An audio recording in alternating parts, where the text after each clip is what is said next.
Okay, folks, this is February 9th, the year 2016, although you'd never know by looking at the Rowland Unified School District, Stone Age. But hey, no editorial comments here. What do we have for you? 2-8.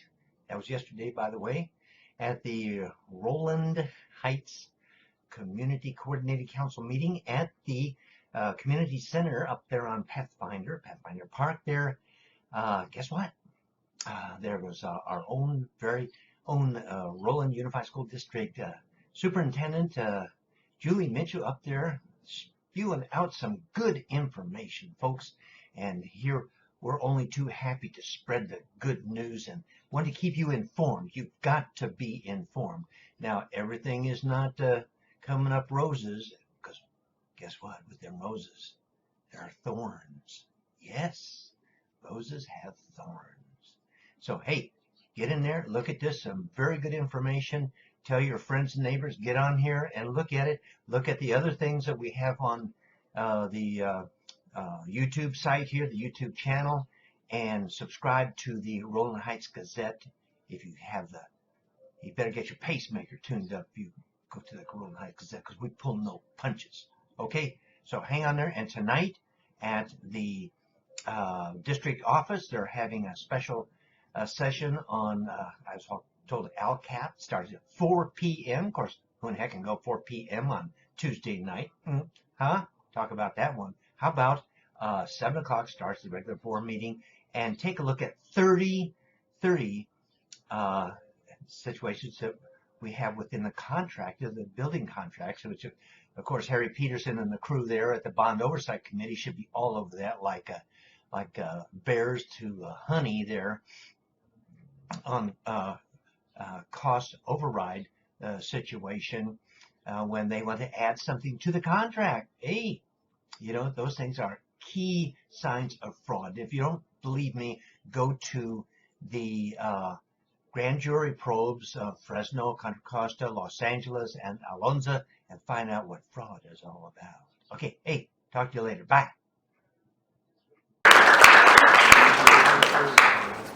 Well, thank you very much. As Ted had said, my name is Julie Mitchell, and I'm the superintendent of the Rowland Unified School District.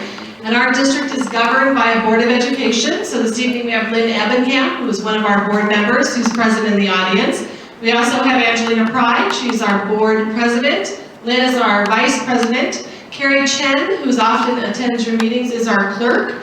And our two newest members to the board are Donna Friedman and David Malcolm, who are often present here as well.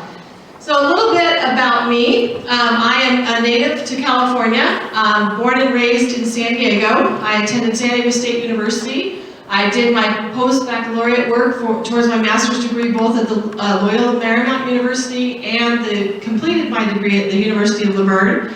And I did my doctoral program and received my EDD at Pepperdine University.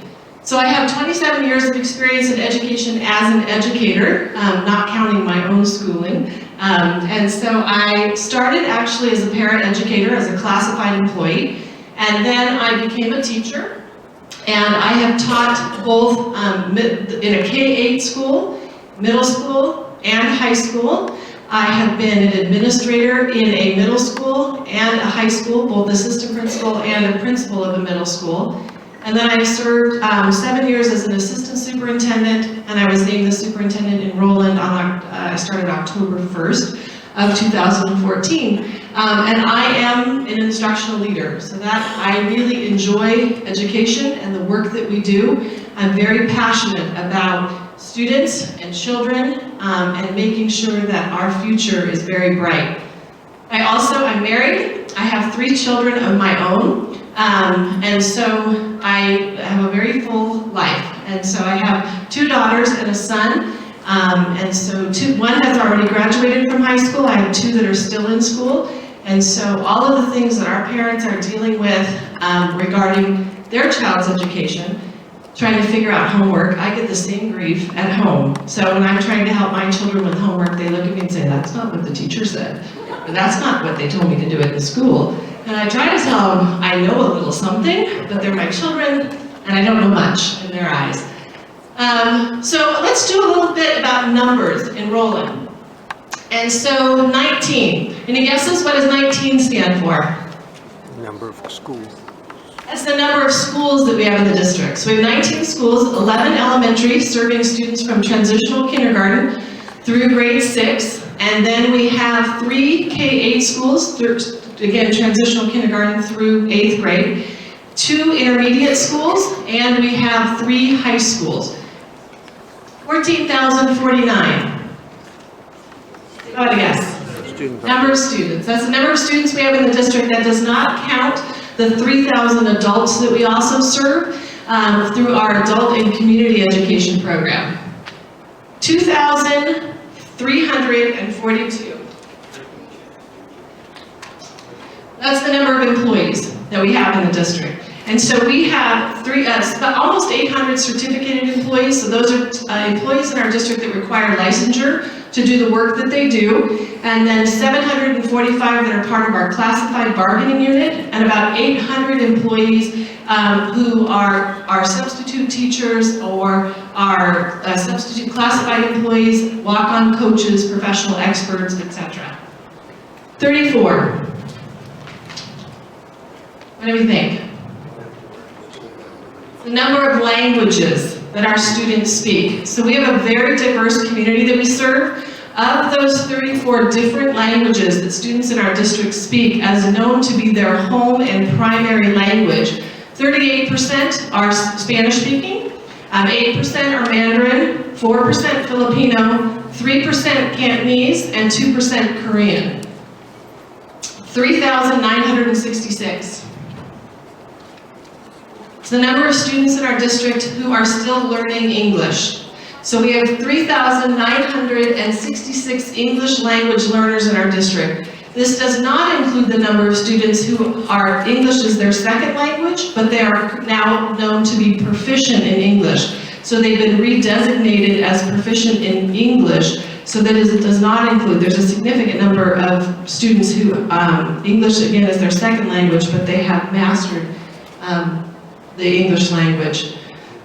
1349. It's a number of students we serve in our district that have special needs. So we have a number of different programs in our district that serve students who have a learning disability or a physical disability, from those that are severely medically fragile. We have a campus or an area at our Via Corta campus to serve our medically fragile students. We serve students with special needs starting at age 3 all the way to age 22.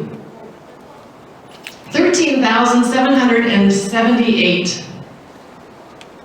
The number of meals we serve every day. Not once, not all year. So you guys think cooking at Thanksgiving is a challenge. Every single day in our district, we serve 13,778 meals. And that's comprised of about 3,500 for breakfast, about 650 for a nutrition or snack break, which also counts as breakfast for many of our students, and 9,600 lunches every single day. 72%. So 72% is an unduplicated percentage of those 14,000 students who are either English language learners, low income, or foster youth. So of our 14,000 students, 72% of them fall in at least one of those categories. They're either an English language learner, which we've identified as about 3,900, or they're low income, or they are foster youth. 2869. It's the number of students in our district who are known to be homeless that we educate every day. So people don't realize the diversity that we have in our school district until you really start looking at some of the numbers. So the majority of this number of 2,800 are students who are living in multifamily homes with families that are not related. So we have some that from our view of homeless that are truly homeless. They're living in a hotel or a car or they are truly homeless without a resident each night. So we serve homeless students. But then there are many families that are living with non-relatives, and from the definition from the state perspective, that is also homeless because they do not have their own primary residence. They are relying on someone else for their housing. 110. It's the number of foster children that we serve in our district.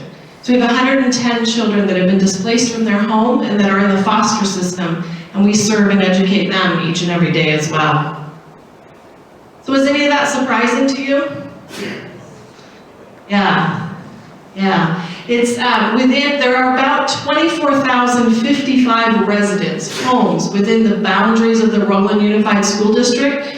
And within that district is where within that boundary, because we have 4 cities in LA County, where all those numbers come from. And I think sometimes we lose some perspective of how diverse our district actually is. So the ethnic composition of our district is 65% Hispanic or Latino, 28% Asian, 3% white, 2% Black or African American, and 1% have noted on their ethnicity they are more than one ethnicity. So they have noted either other or more than one. So that's who we serve each and every day. That's the population that we serve every day. And we have an extremely dedicated staff. Shay Lohman is here. He is the president of our Teachers Association. I know many of you have had an opportunity to interact with him. So Sharon Carrillo is the president of our Classified Association, and collaboratively we work together to educate all of the children in our district. So how do we do that? So there are several state and federal initiatives. One thing that's really unique about education is that all of us have gone to school. Everyone's gone to school in some fashion. Maybe private school, maybe public school, maybe just a few grades in elementary, or everyone's gone to some sort of education. So we all feel that we're experts, because we've all done that. Like, I haven't done a lot of things, but I've gone to school, so I have something to say and to weigh in about it. So the state and federal initiatives are initiatives that we must follow. So we've heard of Common Core. It's gotten a lot of press in terms of the Common Core, good, bad, indifferent, but it's popular. Smarter Balance, that's the assessment that we use now. It's an online assessment that all of our students participate in. We have English language development standards that we must follow, the local control funding formula, which is the way that our budget operates, 21st century framework, we have next generation science standards, and we have the National Council for Standards. So those are federal or state initiatives, and then we have local ones that our district has selected to continue to work that we feel are going to better the education for children that are directly related to the Rowland Unified School District. So we have the California College Guidance Initiative, the Positive Behavior Intervention and Support, and Future Ready. So with the California College Guidance Initiative is an opportunity for us to support our students and continue to build a college-going culture with our students. And we just started this actually it went into place with our students this year. We're starting in 7th and 8th grade, as well as with our high school AVID students. And it allows them in an online way to engage both with their parents and with their school counselors on researching and looking at potential careers, looking at majors, having their grades uploaded automatically into here into this program so they can see, are they on track if they choose to go to a 4-year college or a 2-year college after high school. Positive behavior intervention support is a model. We have 6 schools right now that are part of a cohort that are being trained, and it's an intervention model for student behavior. And we are looking at how do we do positive reinforcements and positive teaching for behavior. In an education system, we don't expect a student to come to us knowing how to do algebra. We teach them how to do algebra. We teach them how to write. We teach them how to read. But we don't teach them how to behave. We assume that that is something that's been taught in the home, and it is. However, everyone in this room has a different behavior expectation in their home. Some of you must have your meals at the kitchen table. Some of you are allowed to eat in front of the television. Some of you can have popcorn for dinner, others may not. There's different rules in each and every home. And so we recognize that and realize that we also need to teach behavior. What are the expected behaviors on a campus? How do you walk to lunch together when you're serving nearly 20,000 meals? How do you walk? How do you conduct yourself in the cafeteria? How do you check out the ball at recess? How do you play? How do you wait in line? So that there are common understandings and expectations for behavior, and teach that, just like we teach algebra.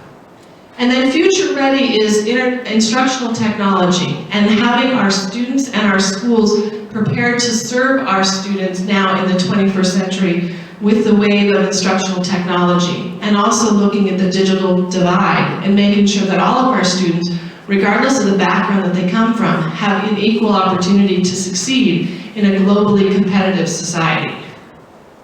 So our district has priorities. We have 6 priorities that we focus on, and everything we do, we look back to say, where does it fit?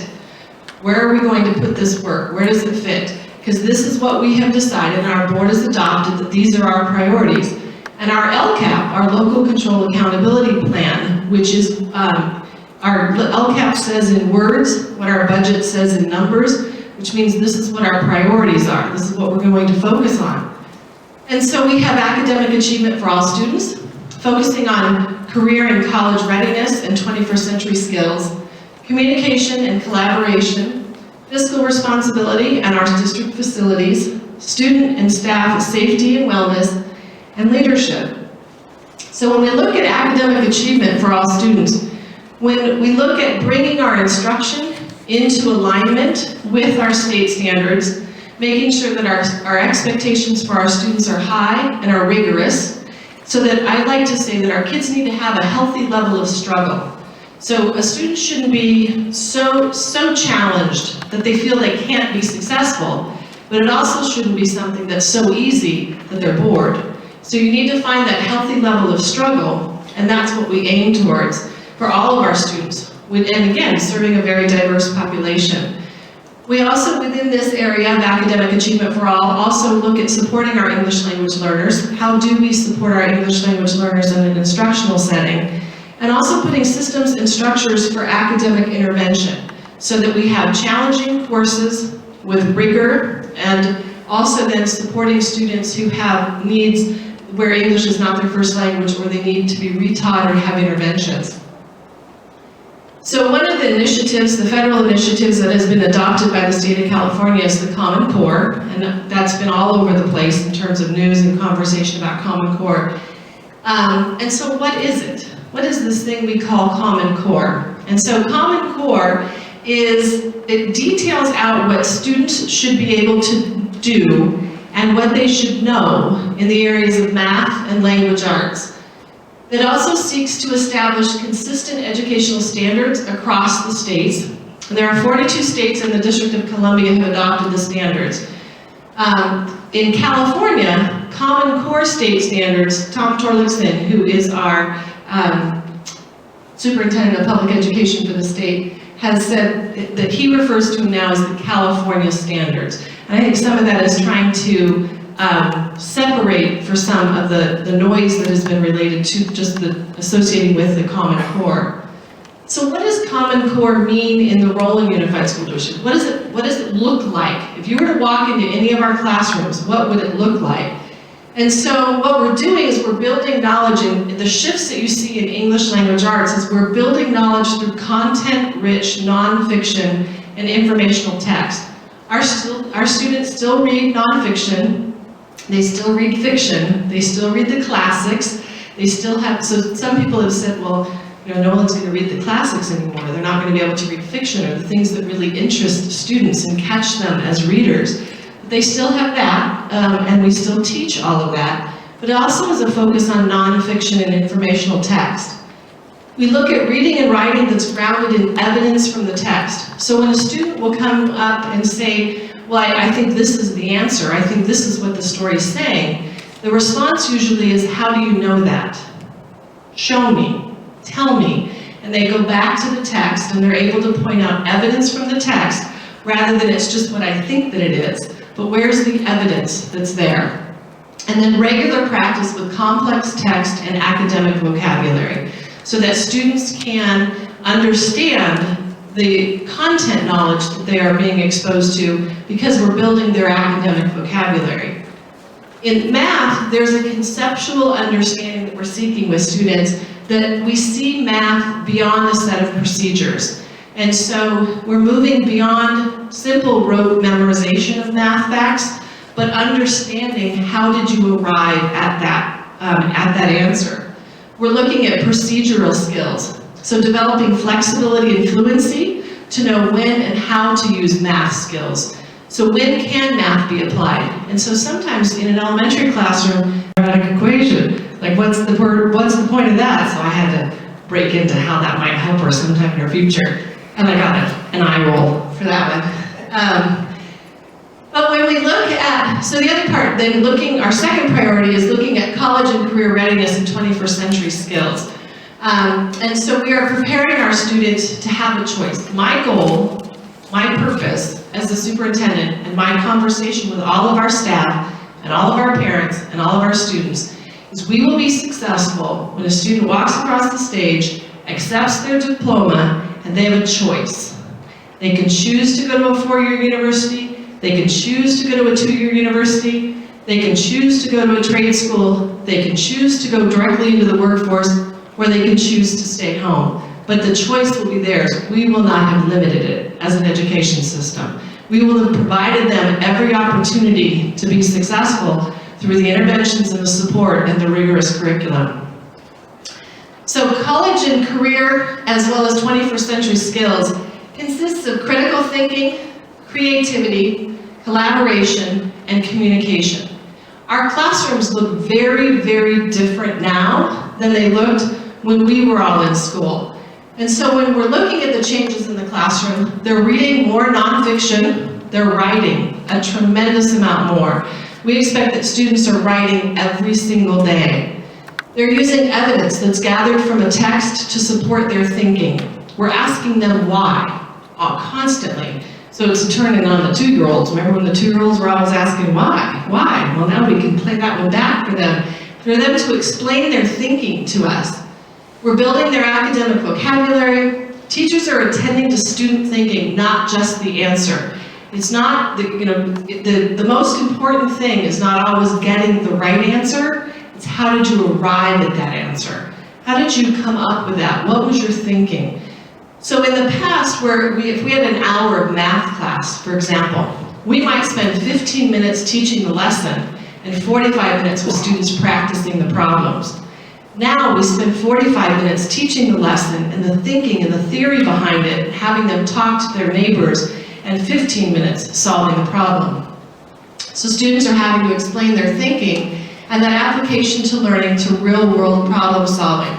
There's a lot more talking in our classrooms, a lot more explaining that's happening. This is what our typical classrooms look like. So you see in the bottom picture, students are grouped together. It's fairly rare when you walk into a classroom and you see rows any longer. Students are grouped together, working collaboratively and having conversations. There's noise in the classroom. Students are here up at the top working on robotics and challenging each other and asking questions. Here they're doing a science experiment. And you see that in all of these pictures, you can't see the teacher in all of them, but they're facilitating. They're walking around and helping facilitate the learning. This doesn't happen by chance. Like we don't wake up and say, let's play with robots today. There's very defined, well-planned lessons that go behind this work for the teacher to then facilitate the learning. We also, as we prepare for 21st century learning, we need to prepare our staff because we are not digital natives. We did not grow up with an iPad in our hands. We have had to learn these skills. And so we have invested a lot in the last year and a half since I arrived in the district in professional learning around informational technology. We put on our own conference as a school district with our teachers being the presenters and the speakers at this conference. When I first arrived in the district, I asked my staff, could you find me 5 teachers who you think are movers and shakers in the area of instructional technology? They said, sure. They gave me those 5. I asked those 5 to go for it in their classrooms, and then find me 5 more. and those 10 find me each one more. We had 20. Those 20 found one more. We had 40. Those 40 went to 80. We now have over 250 teachers that would be instructional leaders in the area of information and instructional technology. And so it's those teachers that put on a conference for our staff last summer. So you see a little pictures here where we have both classified and certificated staff that is engaged in their own learning because it is not native to what we do every day. We have to learn the skills where our students are a little less full of fear of breaking it or how it might turn out. Our adults are more timid. Another goal that we have is around communication and collaboration. That's both with our staff and with our community that we have. And so when we want to engage and work with our community in a variety of different ways, so we want to define and refine avenues for our best practices regarding effective communication and collaboration. We have revised our board agenda format to be more transparent, working with our community and with our staff, and also ensuring effective communication between the district and staff, between the district and parents, and the district and the community. Some of the ways that we've done that is through technology and social media. So the Rowland Unified School District has its own Twitter account. We have our own app. We have our own Facebook account. And we have our own home link, a parent portal. So on a smartphone, parents can access all of these things to hear and learn a little bit about our district. And you can see that we have a number of messages that have been sent to parents and parents that use our mobile app and so forth, so that we're able to track how we are communicating and reaching out just simply through technology and social media. We also have had our showcase event. So last Saturday, I think it was our second annual Rowland Unified School District Showcase right here at the Community Center. And so we started that so that we could have all of our district programs and schools under one roof for a few hours, one day, so that everybody could come and see what our district has to offer to students. And it's phenomenal with student entertainment, performances, speeches, technology, robotics, etc. We've also opened up our doors for school tours, because one of the things that many people in our community, they didn't know everything that our district had to offer, and the programs that we had to offer, and the diversity of the programs that we offer in our district. And so we opened our district up to tours. Those tours were last Tuesday. It all coincides with our registration for the coming school year as well, so that it's a welcoming environment, that you can submit your registration for the coming school year, you can look at different schools, because education is also personal. And so we want to see, what do the classrooms look like that our children will be spending a significant amount of time in. We have our LCAP process. So it's a local control accountability plan, and this is part of the local control funding formula. And so we engaged our community. Last year we had over 15 different meetings with our community, as well as an online survey. So we could get feedback from parents, as well as residents who do not have children in the school, from business owners and the students themselves, as well as staff. So we could hear, how are we doing? How can we improve? And then we write a plan each year or revise the plan each year so that we can best meet our stakeholders' needs that we have. We also have a focus area of fiscal responsibility and facilities. And so we have within our district an annual budget, but we also need to plan for multi-year budget. So we are required to budget for the year that we're in and 3 years out. And the purpose of that is so that we can maintain and support high-quality instructional programs for our students, also providing learning environments that foster student achievement and success. And we have a focus area within here also to increase our operating efficiencies, to make sure that we are being very prudent with our taxpayer dollars and that we are increasing all of the efficiencies that we can. So we have two things that are represented on this particular slide. Our district is audited each year. So we do have an audit every year. We have an audit of our district general budget, and they start that process. Generally takes several months to do. In our January meeting, the auditor came and presented the report that was for the budget year that closed in June of 15. We also do an annual audit on our bond projects. And so they look at both a fiscal audit and a performance audit for our bond projects. And those are presented to the board every January. Our LCAP process, or what's here is our budget reporting cycle.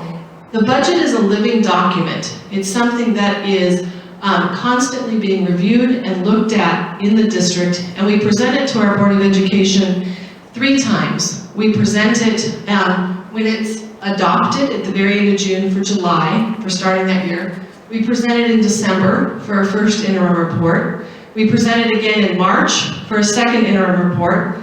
And then we present it at the end of the year as we close the books and make the proposal for the next year's budget. When it comes to facilities, you've seen that, we talked earlier tonight about road closures. If you drive our 19 campuses, you've got lots of construction that's been happening, construction and modernization on our campuses over the last few years. So Nogales High School we've opened 2 new buildings at Nogales High School. We have opened their administration building and a classroom building that is on top. It's a 2-story structure. And then we've also opened a 2-story classroom structure. We are set to open 2 additional buildings at Nogales in the spring of this year, which will be their ASB and their manor or multi-purpose room, as well as their cafeteria and their food kitchen. So they will have the ability to do some of that serving of those meals, but actually doing scratch cooking on the campus. So that we have 1 central kitchen right now for the district, and so we're expanding that as we expand our high schools so they can scratch cook in a full service kitchen at the high schools as well. We recently opened as well our Family Resource Center that was here, and you see this right next here. This is on the campus or right next to Northam Elementary School. And so the Family Resource Center provides medical as well as dental services to students within our district who are low income and need support in that area, as well as we offer counseling services and social emotional support and community liaisons that work from the Family Resource Center out into our schools and in our communities to help support our students. Rowland High School is getting ready for the next phase of construction. It will start this summer. And so it'll be done in 3 different phases. There's a 2-story classroom building that will be built first. And the second phase will be an administration building with a library on top, as well as a new hideout, which is their multi-purpose space. And then we will also have a performing arts. It's about a 600-seat performing arts center that will open, and it will completely redesign the interior of the campus at Rowland High School as well, which is the picture on the bottom left-hand side for you. That is the interior of their campus, because one of the things that Rowland is missing at this point is that gathering interior quad space for students that often defines a comprehensive high school campus. And so that will be the last phase of that construction project. And again, all of it will begin this summer. Another priority that we have is in the area of student and staff safety and wellness. And so when we look at that, we talk about character development and teaching expected behaviors, which I mentioned with PBIS. Also emergency and disaster preparedness that we do on our campuses and within our districts so that we are prepared in the event of an emergency. We recognize that our parents trust us with their children, and we have a responsibility to be prepared to serve in the role as a parent if there were to be an emergency that would happen on campus. We also look at behavior intervention systems as well as nutrition as part of our student and staff safety and wellness. And so in our district, we have each of our campuses has a nurse's office or a health clinic area or health space. We have the Family Resource Center as a health and medical and dental clinic. We also have a police department within our district, and we have, the other picture demonstrates the nutrition services offered to our students. Another focus area, the final number 6, is all in leadership, and it's about building capacity from within our organization. And leaders are amongst all employees. It doesn't necessarily come with a title. It comes from the work that someone's willing to do and the vision that they have to make something better. And so within our leadership, our focus areas are really looking at our district vision and practicing our vision, to hire, first to recruit, then to hire, and then to retain high quality staff, to establish professional learning communities to support the learning of our adults in our organization, and to celebrate. Often we forget that part about celebrating, and it's important to celebrate the accomplishments that take place in the workplace or in the district. So we have welcomed a number of new leaders into our district. We have hired, since my arrival, we've hired 2 new assistant superintendents, so we've replaced those positions. So these are not new as in additions, these are replacements. 5 directors, there are currently 2 additional positions that are vacant, 10 site administrators, 8 instructional coaches, as well as a significant number of both teachers and classified employees in the district. So there is some significant change that has happened as we are looking at building our organization and moving towards our goals and our priorities. Our employees are lead learners. I have very high expectations for every single adult in our organization, and I expect that they can model and emulate lifelong learning, and that they're willing to take risks as a learner as we expect our students to take risks as a learner. So I model that for them, and I expect them to do that as well. And so here you see some pictures of our employees engaging in learning and professional development for themselves. We, this past winter break in January, we offered a classified winter conference for our non-teaching staff, and we offered teachers professional development opportunities as well, so that they could, again, engage with their colleagues in a professional setting to hone their skills as employees in the district. The celebration part of the work that we do, there is numerous. So here's just an illustration of Rowland High School celebrating their 50th anniversary. Recently we also had the 50th anniversary for Rorimer Elementary School, for Jellick Elementary School, and for Hollingworth Elementary School. So we have a long history in our district with many schools that have been here for a long time. And so we're modernizing those facilities, and we're reinvigorating the instructional program that's happening in our classrooms for our students each and every day. So as we celebrate as well, we have a number of successes to celebrate. We stand and shout from the rooftops how great our kids are and how fantastic our staff is in supporting our student achievement. So Rowland High School took home some medals in academic decathlon. Our Northam Elementary School took first place in a county-wide math field day. And it was amazing on that day for these students who had not felt a lot of success. As they were passing out the awards, the students were kind of milling about and so forth after a day-long competition. And they announced first place at Northam Elementary. And everybody kind of stopped and stared. And then the tears started flowing because they were just so ecstatic and proud of the work that they'd done. So Rowland High School, again, our FHA Hero Awards, our Santana High School, which is our continuation high school, they placed first place in the County Environmental Challenge. And what the students did is, on their own, working with their science teacher, came up with project-based learning on how can they take runoff water and build their own garden to sustain for an agricultural project for the environment. So they worked with staff, and we took rain gutters down, and we built, they did. The students built this and created this beautiful garden with all sorts of vegetables and so forth, and were able to then demonstrate that in a county challenge and won first place. Science Olympiad is also in our elementary schools. So we have 4 of our schools there proudly displaying medals for the work that they've done in science. Alvarado Intermediate School placed in our Math Counts competition. Again, that's a county-wide competition. Nogales High School took first place in their band for the Western Bands Association, and was invited for the second time to participate in the Macy's Day Parade this past Thanksgiving. We also had a Gates Millennium Scholar, Calvin Lynn, as a student at Rowland High School. Previously, the vote not spread equally, of course, amongst all students, but that's a significant achievement from a relatively small group of students. So as we look at 2016, and it's February, and we're working through the year, right now, we are in the midst of going very strong in the 15-16 school year. We are beginning to plan for the 16-17 school year. So I'm meeting with principals and we're having staffing meetings and conversations as it relates to opening school in August of 2016 for the 16-17 school year. And we're also planning for summer school. And so there's never a dull moment in the work that we're doing. And so we are right on course in 2016 to serving our students for academic achievement for all, including our college and career readiness and 21st century skills for our students. So we look at rigor. We have high expectations for all of our students. We want to make learning relevant. It has to be meaningful for kids, and relationships matter.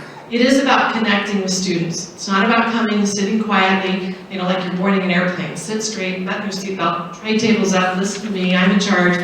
That's not what learning's like now in the classroom. They are active participants in their learning as students, and it's about connecting with students. So we are here in terms of supporting student learning and achievement in all areas, from our bus drivers, our custodians, our secretaries, our instructional aides, our teachers, our grounds people, our district office staff. It's about supporting learning. All of us are here in the Rowland Unified School District for one reason, and that's because we educate children. That's it. That's our purpose. Regardless of what your job is, you're there because there are children that we need to educate. And our future is bright. So I thank you very much for the opportunity to share with you this evening a little bit about the district, and I'd be more than happy to take any of your questions. Yes, Roy. On this, have you given this presentation any place else in the district? And if you haven't, do you plan on doing so? So the question was, have I given this presentation anywhere else in the district? And if not, do I plan to? So this presentation was created just for this group. I present all the time, all over the place, and I do different types of presentations. So this one debuted this evening. Yes, Roy. Okay, and for all of those who didn't get everything tonight, this will be on my YouTube site and also with board meetings and bond oversight committee and special sessions. You just go to Roy Humphreys or Rowland Unified or Education. You get to see the whole thing. It was so exciting the first time, they can't wait to watch it again. That's right. It's so dynamic the second time around. Shay. I'll comment. Shay Rowland, I'm the president of our Teachers Association. Oftentimes people say, well, we only hear from the teachers when things are going bad. And I really want to make a point tonight to say, if you didn't realize from this presentation, things are going really well. I think, you know, that a lot of times it takes some time to see change happen. But with the leadership of Dr. Mitchell, I can tell you that our staff and our students are really starting to see that change. So just thank you, and definitely inspired to work for it.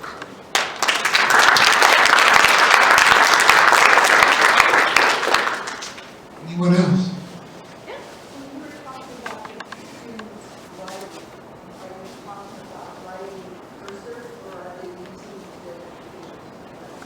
So the question was about writing. So are we talking about students handwriting or typewriting?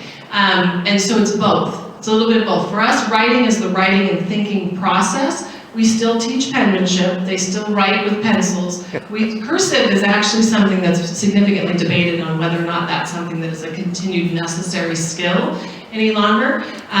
But we still use pencils and paper and write, but we also keyboard and start typing at a very early age. Any other questions? Yes, please. I come from old school when I was a student. We studied in our school, and then we passed all the examination and go to university and go to study a professional examination. And how do you measure your student success? When I was a student, we measured by our results in the examination and our achievement. But after your presentation, I do not see how you guys measure individual students' achievement. Do they still place student number one, number two, number three in the classroom, or is there no such thing anymore?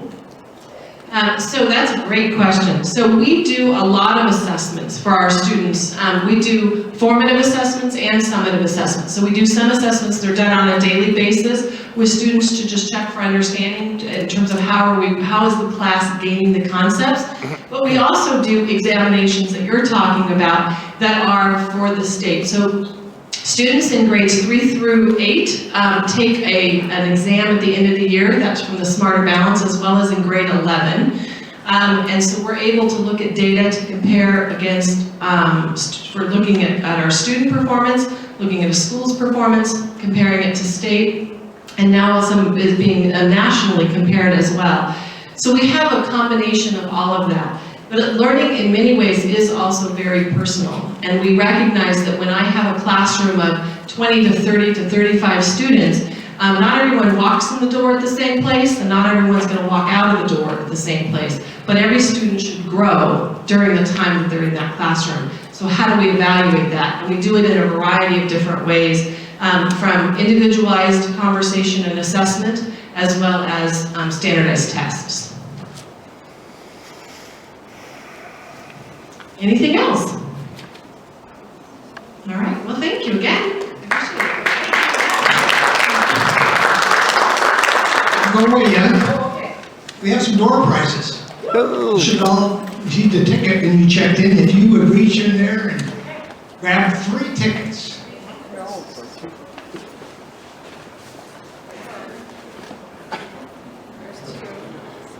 There's 3. It's a reward for staying. You have a better chance of winning. Okay, the first one is a gift certificate for Marie Calendars. I'm down on that.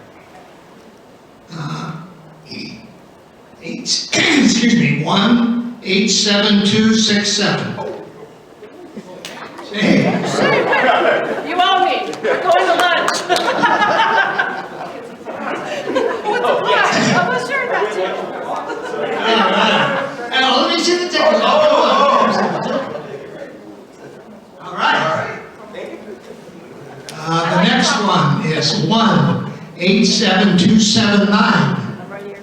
All right. That's for Casa Alvarez. Ooh. Another gift certificate. And the last one is a ticket to admit to the Improv. Okay. And that number is 1-87289.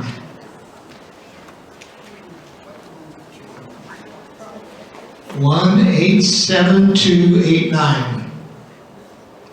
Log in. No? Well, I'm gonna just reach in here myself and draw. One. You got it? Sleep. Oh, slow there, David. You're almost lost.